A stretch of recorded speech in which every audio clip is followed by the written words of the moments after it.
అంతం స్వాహ అగ్నయైదన్న మమ మళ్ళీ వేసుకోండి 4 సార్లు.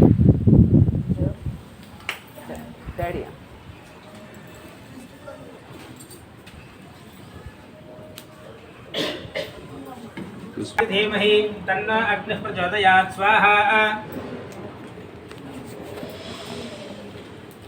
మధ్యలో వేసేయండి.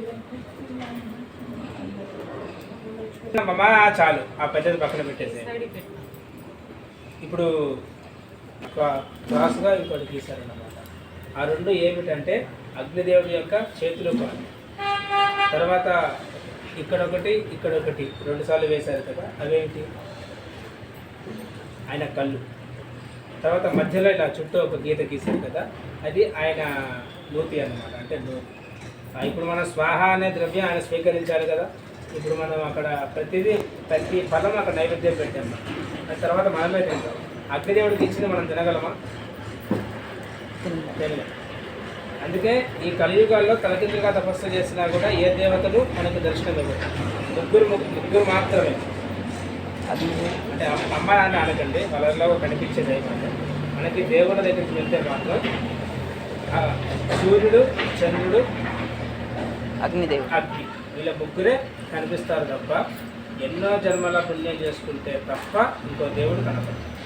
నాకు తెలిసి అలాంటి వాళ్ళు ఎవరు లేరు. ఇంకా వాళ్ళకి దర్శనం ఇచ్చిన శంకరాచార్య స్వామి, చంద్రశేఖర స్వామి, విధుశేఖర భారతి, విద్యారణ్య వారికి, వీళ్ళకే దర్శనం ఇచ్చారు తప్ప మళ్ళాంటి మానవులకే వాళ్ళ దర్శనాలు ఇవ్వరు. అగ్నిదేవుడు చాలా చిన్నవాడు, అలాగే చాలా వేగవంతమైనవాడు. ప్రపంచంలోనే కాదు, అసలు ఈయనంత వేగవంతమైన వాడు ఈ సృష్టిలోనే లేడు.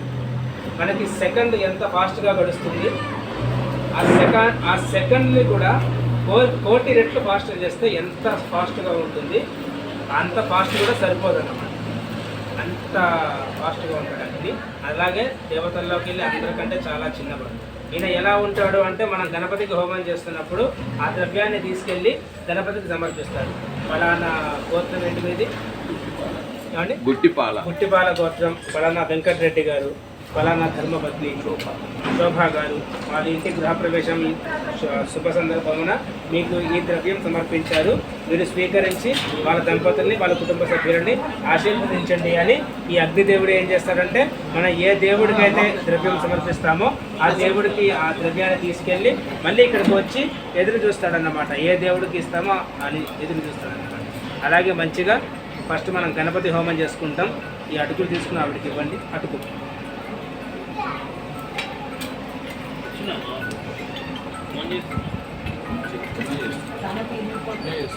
మీరు మంచిగా స్వాహ అన్నప్పుడు క్రమం తప్పకుండా స్వాహ అన్నప్పుడు మాత్రమే వేయాలి.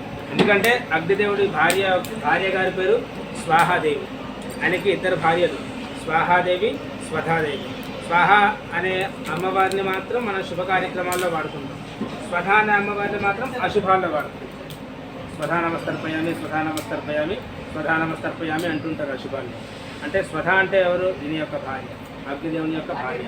స్వాహ అన్నా కూడా అగ్నిదేవుని యొక్క భార్యనే అన్నమాట. స్వాహ అన్నప్పుడు ఆయన మంచిగా నోరు తెరుస్తారు. మన మధ్యలో నోరు గీసాం కదా, ఆ నోరుని తెరుస్తారు అన్నమాట. స్వా అన్నప్పుడు తెరుస్తారు, హ అన్నప్పుడు మూస్తారు. ఈ మధ్యలోనే వేయాలన్నమాట.